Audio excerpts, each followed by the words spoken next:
to succeed, Israel is committed and is actually implementing its part. Because we need this peace, we need quiet, we need reconstruction. And I think that the world is waiting to see something positive coming out of this. We are going to give it a chance.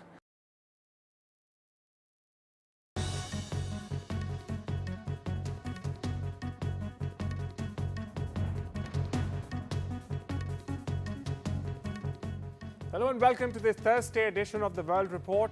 I'm Arjun Samar Mahendran, and here's what's making headlines around the world.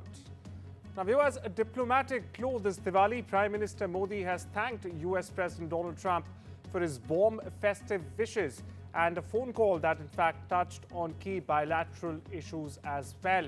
Now, in a post on social media platform X, the Prime Minister expressed hope that India and the U.S., in fact, continue to illuminate the world with hope and, more crucially, stand united against terrorism in all its forms.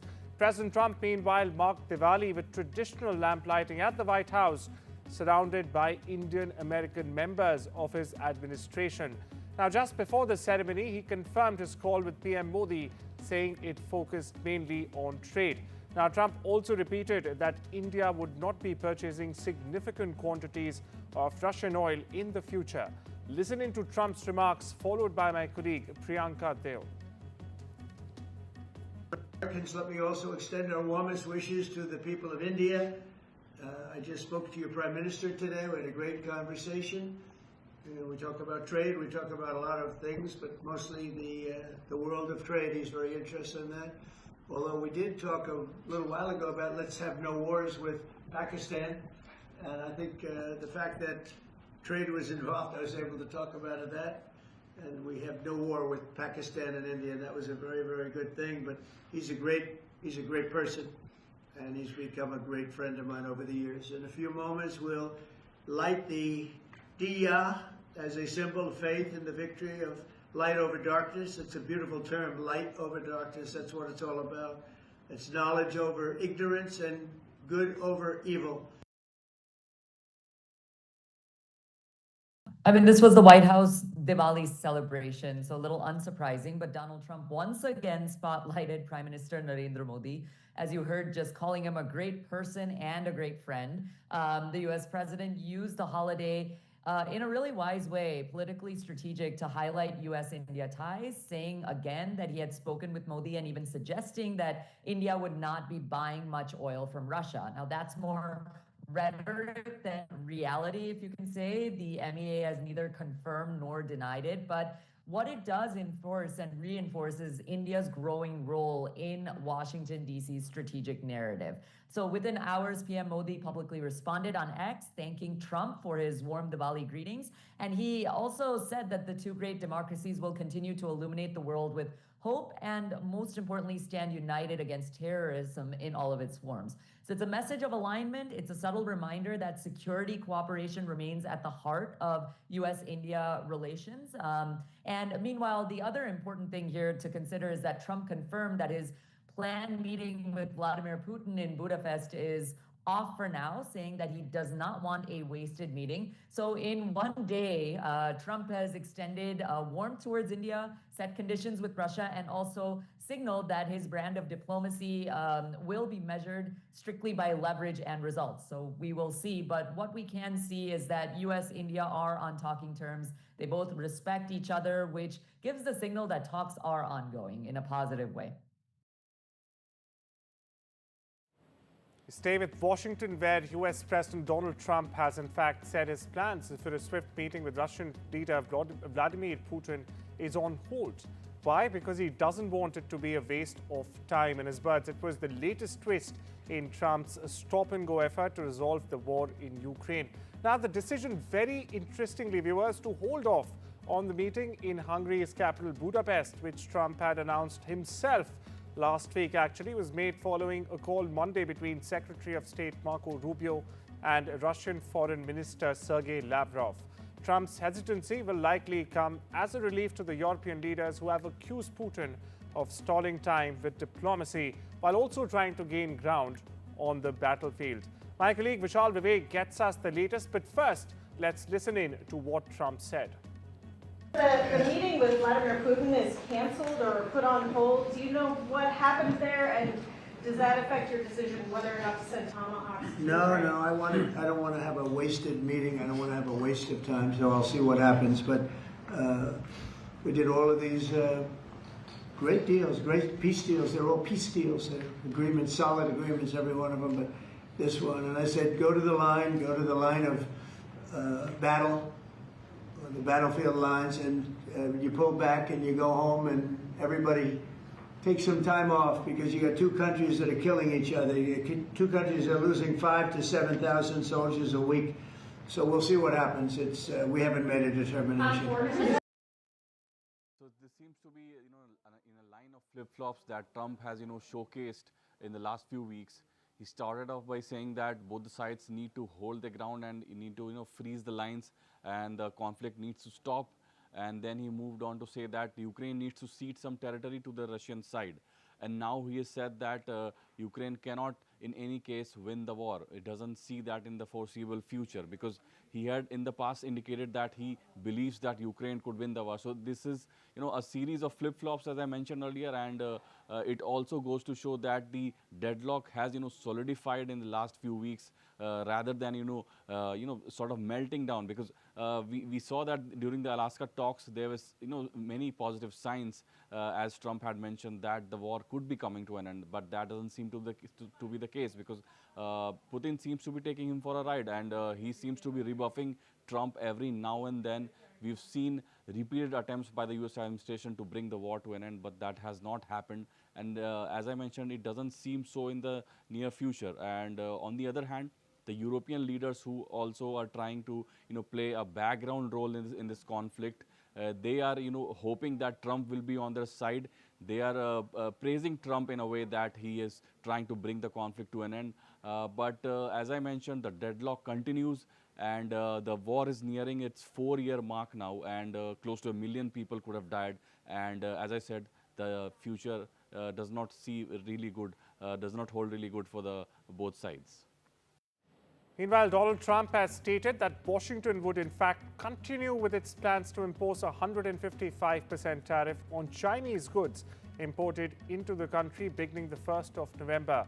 Now, this despite expressing his desire to maintain amicable ties with Beijing. Responding to a question whether tariffs would indeed be considered on China, as they have been on Russia's largest oil importer, India, the U.S. President said right now, as of November the 1st, China will have about 155% tariffs on it. I don't think it's sustainable from them. Now, Trump said while he personally wishes to maintain friendly relations with Beijing, years of one-sided economic dealings have in fact left the U.S. with no choice but to take firm action. Here's more. Russia remains China's top crude oil supplier in September. Are you considering tariffs on China?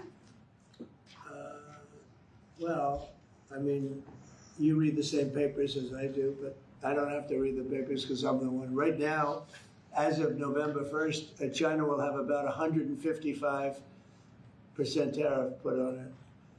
And I don't think it's sustainable for them, so I want to be nice to China. But China's been very rough with us over the years because we had presidents that weren't smart from a business standpoint. Some were good politicians, some weren't even good politicians, but they allowed China to take advantage of us and every other country. Kabul has dismissed Islamabad's allegations that India played any role in recent clashes between Afghanistan and Pakistan. Now, in a recent interview, Afghanistan's Defense Minister Mohammad Yaqoob, to be precise, said Pakistan's accusations are unfounded, illogical and totally unacceptable. He also stressed that Kabul looks forward to strengthening ties with New Delhi within the framework of our national interests. Over in West Asia, Israel said earlier this morning that the remains of deceased hostages handed over by Palestinian militants Hamas from Gaza on Tuesday night have been identified as Tamir Adar and Ari Zahimovic. Now, 38-year-old Adar was a farmer and a third-generation member of the kibbutz Nir Oz. He loved hiking and spending time in nature with his kids. He He was also a member of the kibbutz emergency first responder team and left his family in their home's safe room to help defend community when Hamas attacked on the 7th of October 2023. In the last message he sent to his wife before he was killed in the attack, he wrote, "You don't open for anyone, even if it's me asking you to open." Over in Western Europe, according to a French prosecutor, the jewelry stolen from the Louvre Museum in Paris is estimated to be worth a whopping $102 million. That's correct. Now, this comes as the search continues for the stolen treasures. Paris prosecutor Laure Becou told French radio station RTL that the value of loot taken in Sunday's brazen daylight robbery, I should say, has been estimated by the museum's curator. The second night of protest took place in Dublin late Tuesday near an asylum hotel where police arrested 6 people, a broadcaster Sky News reported. Now, the broadcaster also said a police helicopter, or a chopper as it's called, was targeted with lasers and one police officer on the ground was also injured. Meanwhile, bricks were thrown and fireworks fired outside the City West Hotel in Dublin. It reported Commissioner Justin Kelly as also saying this was obviously not a peaceful protest. The actions this evening can only be described as thuggery. This was a mob intent on violence. Over in Peru, the president has declared a 30-day state of emergency Tuesday in the capital Lima and the city of Callao to tackle a wave of crime that has not stopped despite 2 other eerily similar states of emergency declared earlier this year. Now, in a televised message, viewers lasting less than a minute, Jerry said that he was beginning to change the history of the fight against insecurity in Peru and that the new state of emergency presents a new approach where the country is moving from defense to offense. Now, the state of emergency also curtails certain constitutional rights. These include the mass gathering unless they have permission. Listen in. Compatriotas, la delincuencia ha crecido de manera desmesurada en los últimos años, causando un enorme dolor en miles de familias y perjudicando además el progreso del país. Pero esto se acabó. Hoy empezamos a cambiar la historia en la lucha contra la inseguridad en el Perú. El estado de emergencia aprobado por el Consejo de Ministros entra en vigencia a las 00 horas y por 30 días en Lima Metropolitana y el Callao. Y presenta un nuevo enfoque. Pasamos de la defensiva a la ofensiva en la lucha contra el crimen. Una lucha que nos permitirá recuperar la paz, la tranquilidad y la confianza de millones de peruanos. Las guerras se ganan con acciones, no con palabras. ¡Viva el Perú! ¡Viva! A rare tornado tore through another in Paris suburb on Monday, viewers, killing 1 person and injuring 4 others. It's also uprooted trees and damaged property. Meanwhile, the town of Vermont, around 20 kilometers north of capital Paris, was one of the hardest hit, but the tornado caused damage in various other regions as well.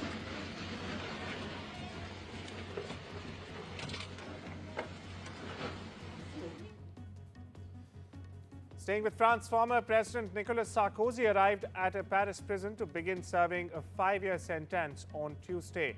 He was convicted of a criminal conspiracy to finance his 2007 election campaign with funds from Libya. That's correct. Sarkozy is in fact the first ex-leader of modern France to be imprisoned. Now, on his way to prison, he said he's an innocent man being locked up in a statement released on social media. Kasma. What you see behind me are the walls of La Santé prison, where Nicolas Sarkozy has just arrived. He's the first former French president ever to spend time behind bars. He's starting a 5-year sentence for criminal conspiracy, accused of overseeing a scheme to take money from Libya to fund his 2007 campaign. Now, he denies it all, has appealed. Technically, he's still innocent in the eyes of the justice system until his next trial, but judges said the case is serious enough that he should stay in prison for now. His lawyers say they will file a request for release as soon as possible, and judges will then have up to 2 months to rule on it. At 70, Sarkozy's being held alone for security reasons. His lawyers say he packed sweaters, earplugs, and plans to write a book while inside. We shift our focus back to West Asia, where Iran's Supreme Leader Ayatollah Ali Khamenei is now facing rare public embarrassment. Viewers, why is this happening? Because a scandal involving one of his top aides' daughter's video has gone viral on social media. This next report, in fact, tells you all you need to know.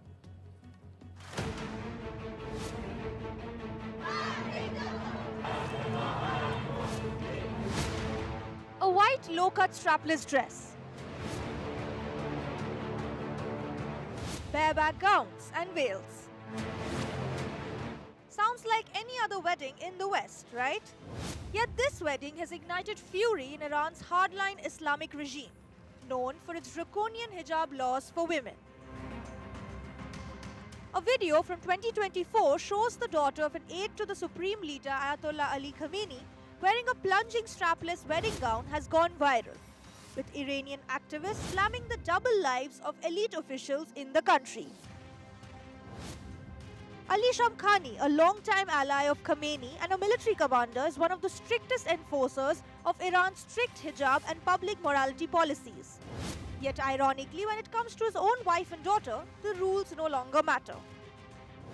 The setting, a lavish Tehran wedding at a luxury hotel, with Shamkhani himself walking his daughter down the aisle, his wife by his side in a revealing blue lace evening gown, with both women not wearing a hijab.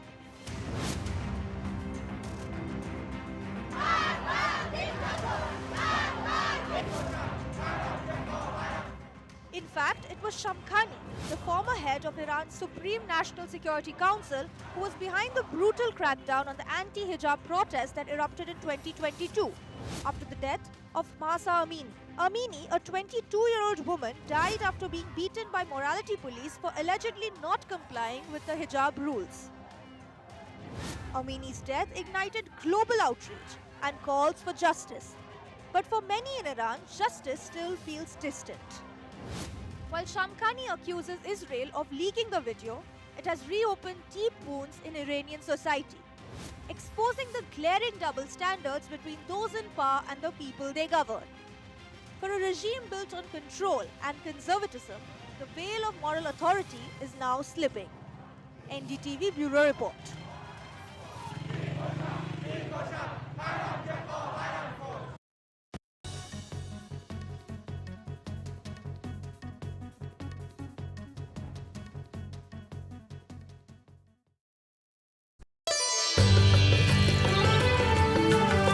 Sometimes it's the little things that remind us of them.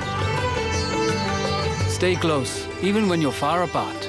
Send money worldwide with Remitly.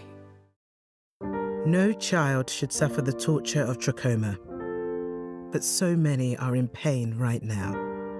Nananga's lashes have turned inwards. They rip and tear away at his eyes. Pamelo's sight could be gone forever. He's just 3 years old. Kofanga screams for his mother. His eyes are so infected that he can't even see her. For so many children in the world's poorest countries, trachoma is torture. It's a painful infection often spread by flies, and it's destroying children's eyesight. But it could be stopped if you help today. By calling 0800 021 3925 and giving £2 a month to Sightsavers, you can help make sure children get the treatment they desperately need. You'll help us bring them the medicines and the care that can treat infections. And that means you'll be helping to save children from the torture of trachoma and a life of blindness. Please help us reach them. Call 0800 021 3925, text C7 to 82727, or go online and give just £2 a month now. Because we need you to help save the sight of children like Nananga. We need you to help save them from the torture of trachoma. Don't let gaps in your travel insurance spoil your holiday. Go without the doubt. Insure and go. Call 0800 198 0198. We know that living with diabetes can make daily life a challenge, and we're here to help. I felt very low with the diagnosis and very lonely as well, and embarrassed. I think people don't necessarily realise the impact that being diabetic can have on you, and the amount of extra decisions you have to make a day through carb counting every single thing you eat. If you're struggling with the everyday challenges diabetes can bring, become a Diabetes UK member today. Receive this informative welcome pack and Balance magazine. Balance magazine has been very good in giving me tips to manage my diabetes on a day-to-day basis. One of the things I was recommended to do was exercise. What motivated me was my love of dance, and I got that back. Join a community that really understands. Call 0800 035 7605 or go online to become a member for just £3 a month.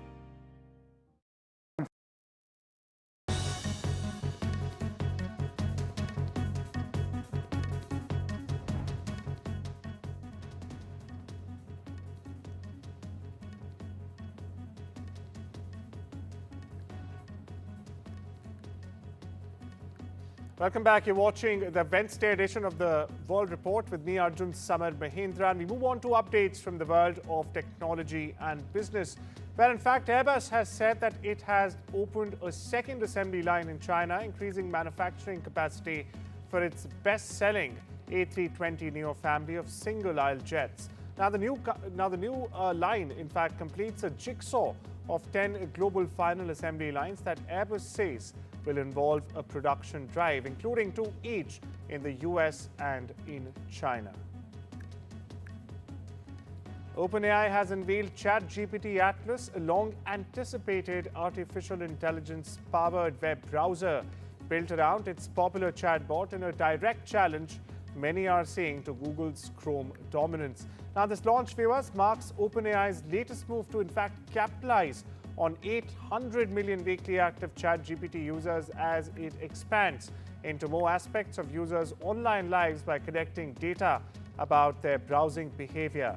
It could very well accelerate a broader shift towards AI-driven search as users increasingly turn to conversational tools that synthesize information instead of just relying on traditional keyword-based results from Google, in turn intensifying competition between the likes of OpenAI and Google, as we're getting to learn.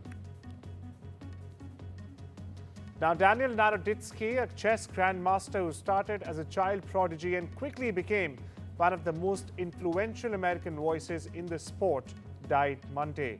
He was just 29 years old. The Charlotte Chess Center in North Carolina, where Naroditsky trained and worked as a coach, in fact, announced his death on social media, calling him a talented chess player, educated, and a beloved member of the world chess community. The cause of the death was not immediately known or made known. Meanwhile, Naroditsky became a grandmaster, the highest title in chess, by the way, aside from the world chess champion, at the age of just 18. We get you more. The global chess community is mourning the death of Daniel Naroditsky, who died on Monday at the age of 29.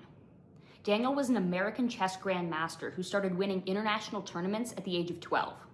He's credited with really helping usher in the digital era of the game by live streaming his matches to thousands of viewers and providing live commentary that really made the game accessible to everyone. Other grandmasters have said he's one of the greats and that he will be dearly missed. A cause of death was not immediately stated.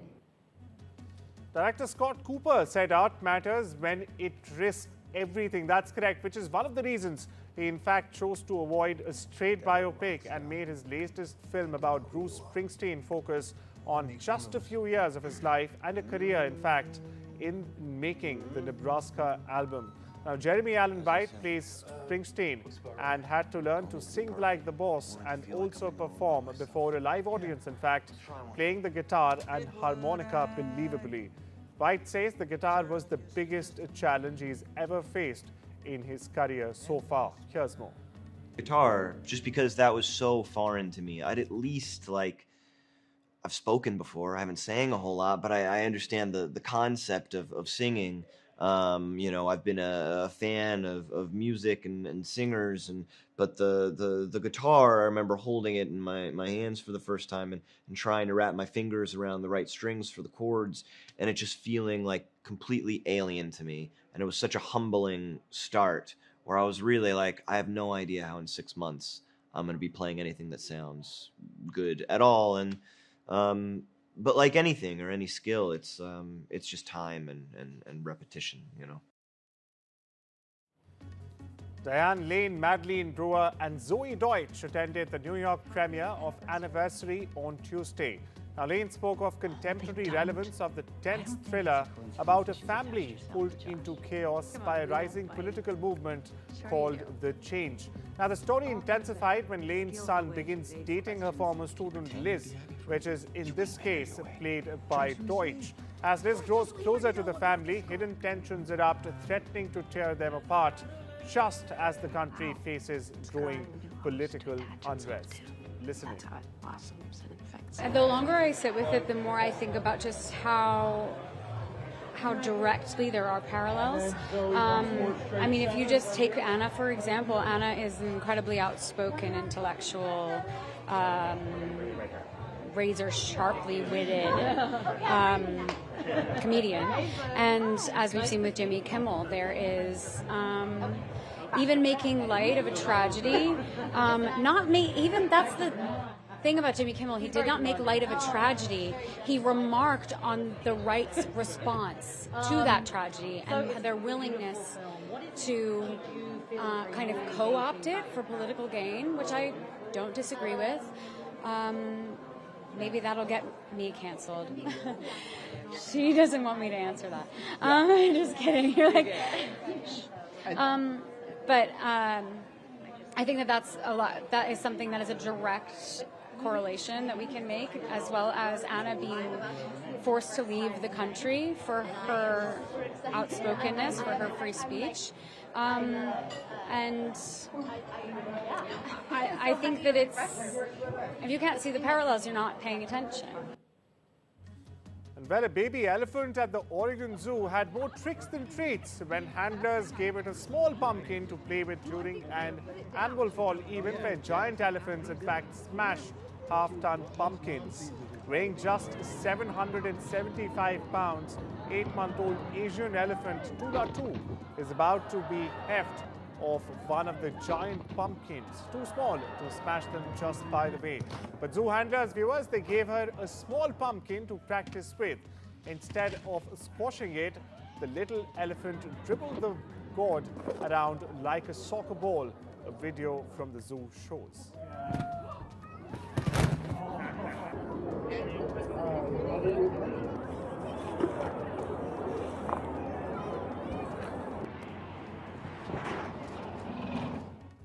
And well, that's all the updates we have this Wednesday for you at the World Report. Take care and have a wonderful day.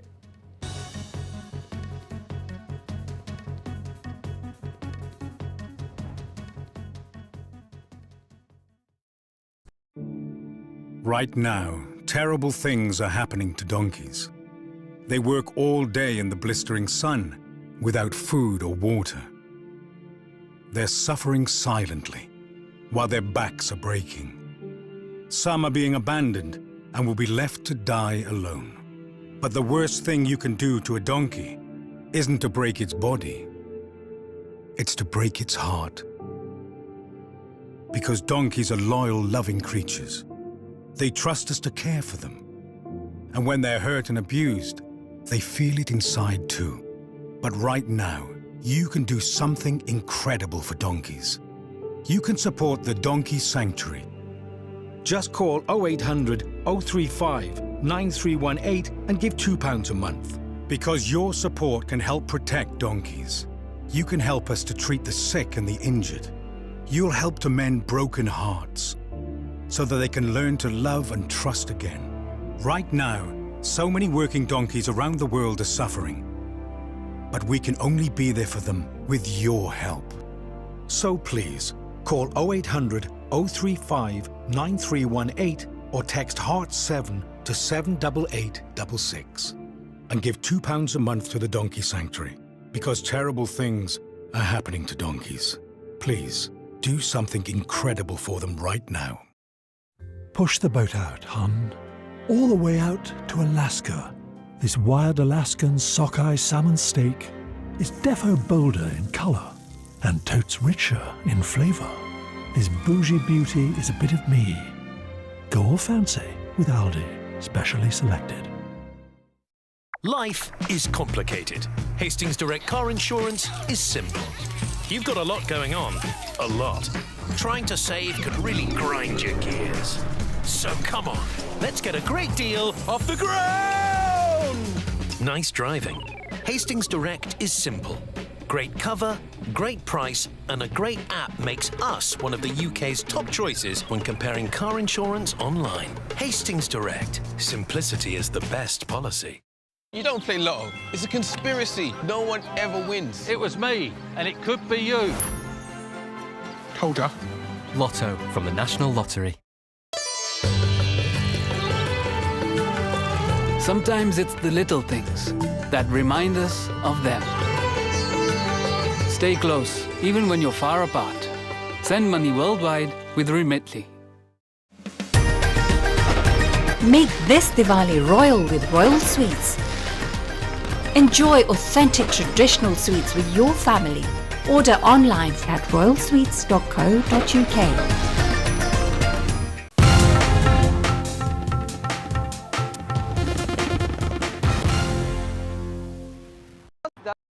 North Tamil Nadu coast and Puducherry and near to South Andhra Pradesh coast. It is not going to intensify further, but earlier it was expected that it would intensify into depression, and the red alert has been issued to various districts, and the educational institution across Tamil Nadu was declared holiday. But from last night there was no rainfall in Chennai. But various parts of Puducherry and Kadalur and Chengalpattu district received rainfall. There was some sort of damages in a few districts, but there was no lot of waterlog in Chennai as of now, Samar. Thank you, Vijay. In fact, Kadalur, where this tragedy has taken place, received 174 millimeters rain, more than 17 centimeters rain in 21 hours, according to authorities. And as Vijay has just broken, the low pressure over the Bay of Bengal is not going to intensify into a depression, and that could be a huge sigh of relief for people along coastal Tamil Nadu, farmers in particular, and for government authorities as well. In fact, the government says it's fully prepared, and a short while ago, the Tamil Nadu's leader of opposition, Edappadi Palaniswamy, visited rain-affected delta districts of Thanjavur and Tiruvarur. In fact, he visited the paddy procurement centers and some areas where the paddy fields have been completely come under water because of heavy rains there, and he has blamed the ruling DMK of delay in procurement, because of which he says the farmers have incurred huge losses. Let's go over to my colleague Vijay yet again. Vijay, leader of opposition, not wasting any time in that sense, he's marked his presence on the ground on day one, and he's blaming the Tamil Nadu government for delay in procurement. And what do authorities have to say for this? Sometimes, before going into a question, this is important ahead of 2026 elections. When the northeast monsoon, there was an alert from meteorological department regarding the system. The state government was on full swing on ground. Deputy Chief Minister made a lot of inspection on ground for past 2 days. However, EPS also not failed to use this ahead of election. He immediately fled to Delta district, which is already a stronghold for ADMK. So he doesn't want to waste the time. He is in Delta district as of now, where there was a huge rainfall for past 2 days, where he mentioned that the farmers are getting affected because of the paddy field getting affected in the rainfall.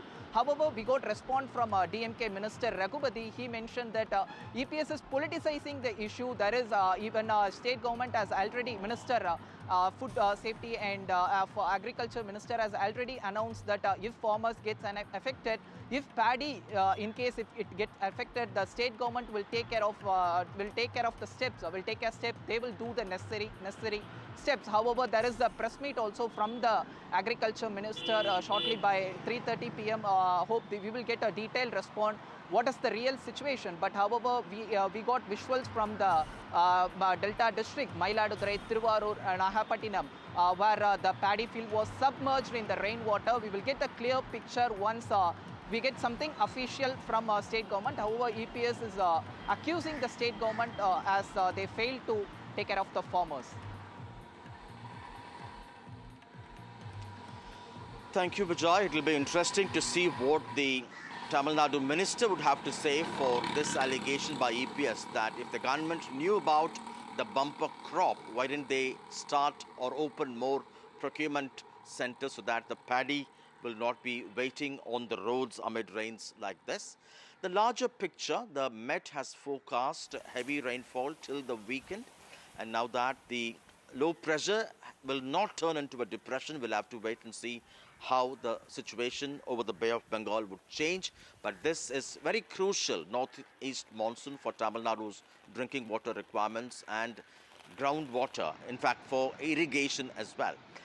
Chief Minister M.K. Stalin continues to review the situation, and authorities say they have enough JCBs, boats, water pumps, tree cutters, trucks, and 50,000 plus lampposts, 1,800 plus transformers ready. In fact, in several areas, authorities have also opened community kitchens and shelters to be able to feed people who could not cook at their homes because of the heavy rains, and also to keep the places ready in case there is a need for evacuation. NDRF teams are also on standby. Environmentalists express concerns about climate change, where triggers unexpected very heavy rainfall in seasons like this. And EPS, the leader of opposition, has urged the government to work on a war footing. Outside Chennai at Kanchipuram's Chembarambakam Reservoir, shutters have been opened to release around 2,000 cusecs of water to make sure the reservoir would have adequate space just in case there is extremely heavy rainfall, and this also to avert flooding in Chennai, just in case if they have to release waters in a hasty way. And one person also was found dead near a waterfall in Kodaikanal. He was missing since Saturday after the team of medical college students, some of them took bath in a waterfall that was not meant for bathing but only for a public view. Well, all eyes would be on the Met authorities' update later this evening. Now it's over to my colleague Uma Sudhir from Telangana. Uma? Thank you, Sam.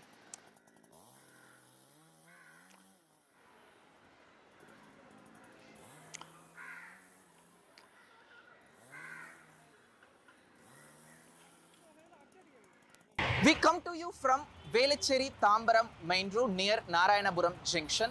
As the northeast monsoon intensifies, heavy pouring has already started across Tamil Nadu. There is no major waterlog across Chennai.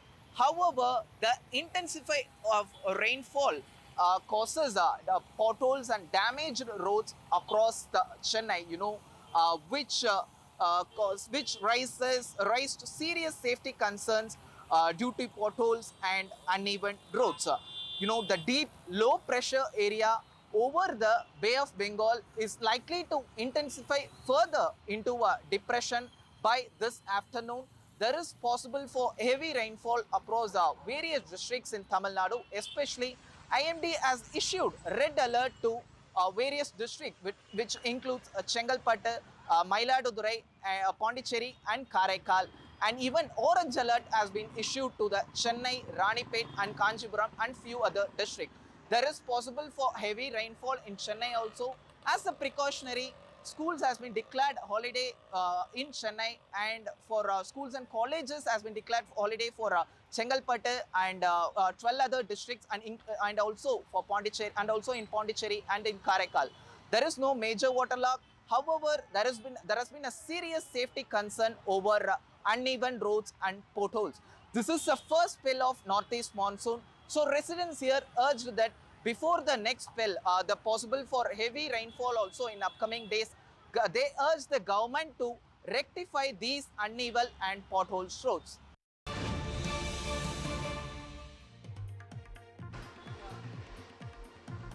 So the big news from Telangana, there are going to be more than 211 people who have in fact filed the nominations. As many as 321 nominations have been filed for the Jubilee Hills bypoll that is to be held on the 11th of November.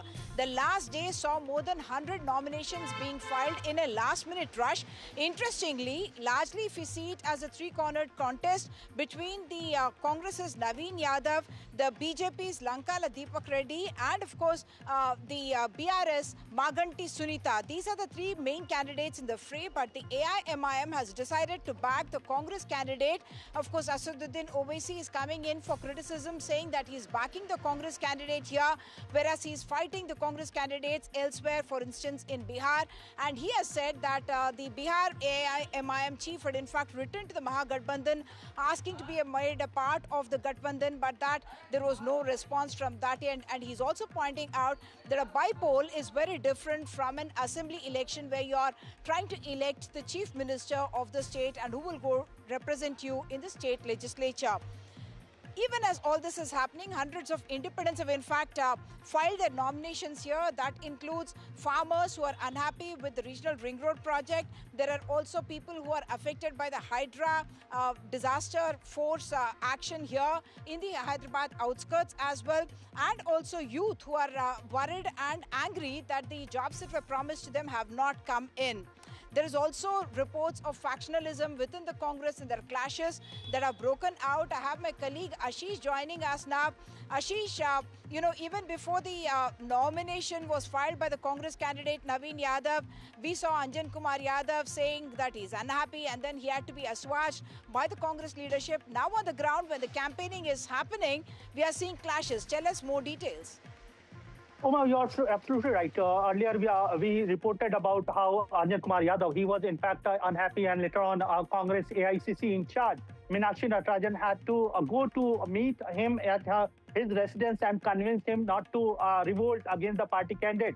Naveen Kumar Yadav was made the candidate by Congress party. Naveen Kumar Yadav in previous election contested from Jubilee Hills as an independent candidate. He had joined Congress in 2023, before 2023 election. Prior to contesting as an independent, he contested on MIM ticket from Jubilee Hills constituency. So his candidature was definitely witnessed a lot of resistance from within the Congress party. But now he is the official candidate, and that's where Nanjan Kumar Yadav, who wanted to have the ticket from Jubilee Hills, he had kind of expressed his displeasure, but it was resolved by AICC state in charge, Meenakshi Natarajan intervention. Later on, we have witnessed, in fact, we have reported that how yesterday, two group of local leaders, one is corporator CN Reddy, he was also expecting a ticket from Congress, but he was denied ticket. Now Naveen Kumar Yadav has been given ticket.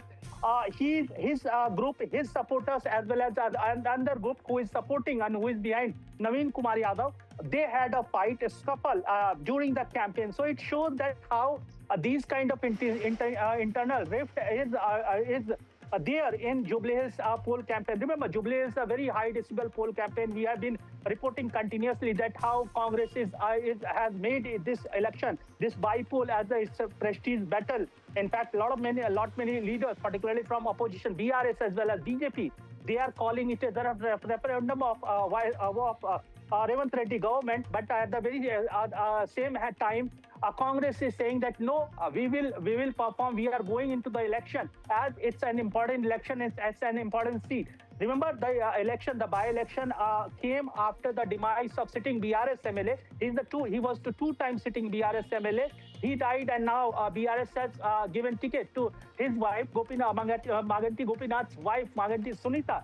And she is contesting on BRS ticket, as well as BJP, which is contesting this election. And yesterday, in fact, Lankala Deepak Reddy, the candidate of BJP, he held a road show, and there Bandi Sanjay, Kishan Reddy, like senior ministers from union government,